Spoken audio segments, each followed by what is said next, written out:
Hello, greetings everyone. DFG here, Gideon's Flight. Hey guys, I just want to take a few minutes of your time just to educate you on something that's going on right now in the media, and it is related to the political climate today. And in this particular instance, in this particular lesson, it's regarding to Elizabeth Warren. As you know, right now there are some questions about her heritage, how that she was able to use her status as a Native American to get college grants, to get the benefits of Native Americans to go to college, and now it's being called into question on whether or not she's truly a Native American. And not only is it being called in question, Elizabeth Warren took it upon herself to go get a DNA test, and that DNA test said, according to Elizabeth Warren, her results were that she was 0.8 Native American. Now, you've heard me talk about, this topic before in terms of who were the true Native Americans. And you've heard me quoting information in terms of, what Europeans said initially when they came, here to the Americas. As you know, the original name is Turtle Island. Now, I want you to stay with me for a moment because I want to give you some facts. I want to share with you what the Webster Dictionary says about it. I also want to share with you what Donald Trump had to say about it, along with some additional information. So this will take me all of 10 minutes to bring about, some insight to help better understand, okay? So if you're ready, let's go. First I want to talk about what was considered a $5 Indian. And that was the Dawes Roll, D-A-W-E-S, the Dawes Roll. You can look that up. But Elizabeth Warren probably falls in that category of a $5 Indian. And that's not a derogatory term. That's just an actual historical fact. Same thing now, Lindsey Graham, the senator from South Carolina, is saying that his grandmother told him that he was that he has Cherokee in his family line. Well, let's see exactly what's going on here. So, right, what I have in front of me, you can see this, is a Webster's Dictionary, okay? And I'm sorry, there you go. It's the 1928 Dictionary of the English Language, okay? Now, this was written by one of the Webster sons. Matter of fact, let me give you the exact Webster son that wrote this. It wasn't Daniel, it was Noah Webster, okay? Just so you know, all right? But again, Webster's Dictionary, 1928. When you go to American, now you've heard me talk about this before. You see what I have highlighted there? Look down at the very bottom. It says American.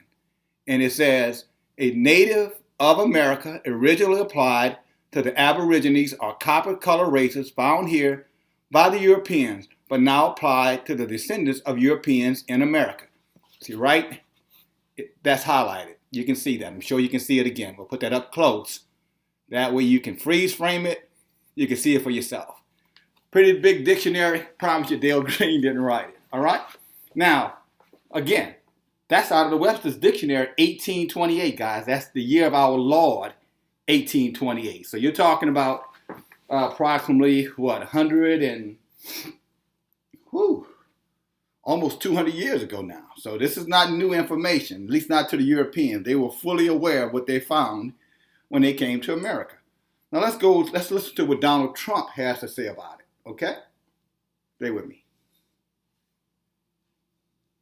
Is this you discussing Indian blood? We're going to judge people by whether they have Indian blood, whether they're qualified to run a gaming casino or not? That probably is me, absolutely, because I'll tell you what, if you look at some of the reservations that you've approved, you, sir, your great wisdom have approved, I will tell you right now, they don't look like Indians to me. They don't look like Indians. Now, maybe we say politically correct or not politically correct. They don't look like Indians to me, and they don't look like Indians to Indians. And a lot of people are laughing at it, and you're telling how tough it is, how rough it is to get approved. When you go up to Connecticut and you look, now, they don't look like Indians to me, sir.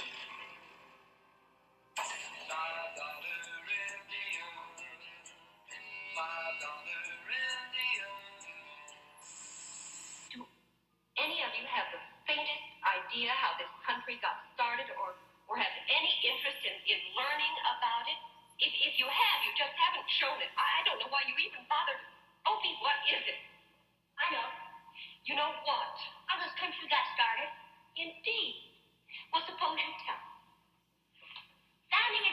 in 1607. The first colony was founded in Jamestown, Virginia by Captain John Smith. He was a friend of Pocahontas. Her father was an Indian chief. She was an Indian too, but she was a friend of his and she wouldn't let him kill him. Wasn't the first? Columbus was in 1492. Was it in Jamestown or was it San Salvador? In the United States, that's in the West Indies. What about the Pilgrims? They weren't the first Americans. The Indians were. Ain't that right, Miss Boys, now you raised some very interesting questions. Suppose we just start back at the beginning and take them one at a time. The actual Indians, or rather known as the American Aborigines, have since blamed the government for the mismanagement of a trust in their names for well over 120 years, and now the U.S. government owes them tens of billions of dollars. The dispute dates back to 1887, when Congress made the Interior Department the trustee for approximately 145 million acres of Indian lands in America. Black Indians, or rather Aborigines of America, were supposed to benefit, but the government gave the majority of the land, legal tenders, tax reliefs, and other federal specialized benefits to white settlers, who paid off the citizenship administrative organizations in order to become members of what is known as the 5 civilized tribes in Indian Territory by Congress. White settlers sought to reap the benefits of the Aborigines. In fact, one example of that will be the complexity of how successful, but so openly fraudulent, they did it. In 1895, the white settlers were informed of what benefits the Indians were entitled to, so they traveled to the Dawes Roll Commission to inquire about having their names enlisted on the roll cards for full-blooded and or freedmen Indians of American lands. In 1898, the Dawes Roll acted as a census responsible for documenting records of one's ethnic background in order to determine one's association with specific American Indian tribes. Also, it played an important role with determining which Indian tribes would get land allotments and other benefits that I detailed earlier. In return for abolishing their tribal governments and recognizing federal laws, in order to receive the land, individual tribe members first had to apply and then be deemed eligible by the commission. The commission to the 5 civilized tribes was appointed by President Grover Cleveland in 1893 to negotiate land with the Cherokee, Creek, Choctaw, Chickasaw, and Seminole tribes. It is commonly called the Dawes Commission after its chairman, Henry L. Dawes. In a 1963 episode of The Andy Griffith Show, the main character's son, named Opie, was profoundly decisive with informing his great aunt of some very intricate, persuasive details that he overheard from a white settler standing by. Hey, I've always told you to go straight home from school. Come and see, A.B. You tell her all about the Indian. Who? Him. He got kidnapped by the Indians. He got adopted by their chief. He did this, baby. Real Indians. They lived with them and learned all their secrets. Aunt B knew that the white settler's story was inaccurate and very deceiving. But what is true is that white settlers utilized the same exact reasoning in order to acquire the approval of Indian enrollment eligibility for their personal gain. During the early part of the year 1902, the U.S. government reacted with malicious intent in developing a separate freedmen's list specifically designed to root out all copper-colored Indians from receiving these newly established benefits by way of the federal government. Indigenous people of this land, the Chinese came in, mixed in with them, and produced what you're calling Native American. And the Caucasian gave them all our rights. Now they'll walk around saying Cherokee, Choctaw, Shinnecock, Cheyenne, and we'll walk around saying African. What is also important to note, the U.S. government listed all full-blooded indigenous Aborigines of America, mainly all of the Indians who they thought had African-like features, as black or colored as the classification of race documented inside of the 1900 census. Simultaneously, white U.S. citizens were allowed to become identified as Indians by paying the Dawes Commission a whopping total of just $5 for each white adult and child to be listed on the Dawes roll. On April 1st, 1902, public notices were passed around, detailing that other claimants can legally make their cases for freeman enrollment, single-handedly allowing all white citizens the rights to legally steal the Indian lands of America, reparations, and optimized benefits set forth by federal law. Ironically, this was officially announced on the day most people would tell their very best April Fool's jokes. Did your ancestors invade here, or did they come? How'd your ancestors come here? They were born here. They were born here. Oh, I'm so an they're Indian. Oh, I'm so an they're Indian. Oh, you're an Indian. Okay, okay, okay. Exactly what tribe? Mohawk. Oh yeah. Mohawk. Oh, okay, where's your Mohawk? No, Mohawk is back east. The hardest part I've seen in my life, and I'm the chief of the tribe, is when you come up against people of color as well as European descent, and you say Indians, they're looking for the Bill Cody, Long Ranger Tonto style thing. And when you actually show them that the indigenous people were actually my color, as I have a tell people about cocoa brown, or a brown piece of leather well put together, I have a lot of ways of using slangs to tell people that we're still here because we were not weak.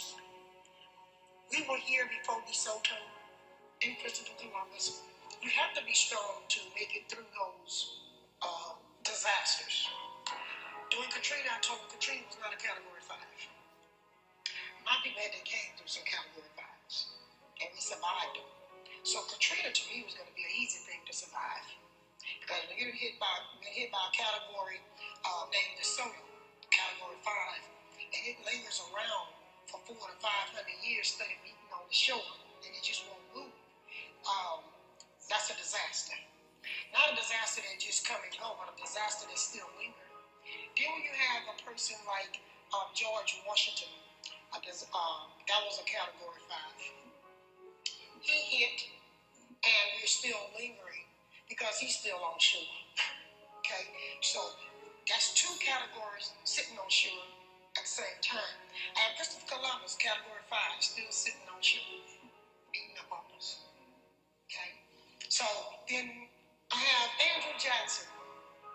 Can that be a Category 10? Yeah. Okay, because Michael Rankin, he's a 10. He's still beating on us. Yes. None of these European storms have moved. At least Katrina hit ashore, did the damage, and moved on. These categories continue to beat today. I wish it was drum beats, but it's not. It's not something you can dance to. It's something that you have to duck and dodge and constantly try to stay out of the way of the debris that it brought. Is that a good way to describe it? Excellent. Some of the debris that these categories have blew upon us, yes, you can help. But the first thing you have to go through being classified as crazy, because the United States have fixed it in the United States where whatever is not by their rule is crazy. So we have to take those abuse. That's part of something. Now I'll stop it right there. And you can find this article online called $5 Indian. And again, I just wanted to bring this information to your attention so that you would have a better understanding of what, first of all, the argument in terms of Elizabeth Warren is concerned. No, she's a $5 Indian. She's not a Native American. You know what I'm saying? As you've heard me say before, they look like this. And with that being said, I hope this kind of helps bring some enlightenment. Share this video, share this information, and more important, understand it. Okay? Thanks, guys. Appreciate your time. DFG, Gideon's Flight. Have a great day, everybody. Bye now.